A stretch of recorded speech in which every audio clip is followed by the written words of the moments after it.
17 февраля 2015 года наш иск был удовлетворен в полном объеме. Эти лица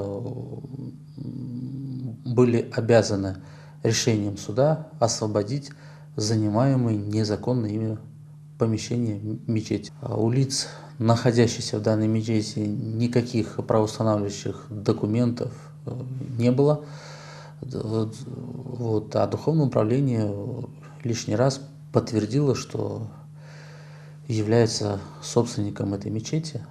И в будущем все будет оформлено, как полагается, на основе законов Российской Федерации. Adliyecinin kaydetkeniне көре бойле zapt etuf yekene vahıya degil. Kezlef rayonunun İsmail Bey kasabasındaki cami de zapt etmege tırışkan ediler. Bütün zapt etuvler aynı şu adamlar ile bağlıdır. Böyle fikirlerle olan insanlarımız bu fikirlerinden vazgeçsinler. Kırım'da bütün camiler Kırım Müslümanları Dini İdaresi'ne aittir.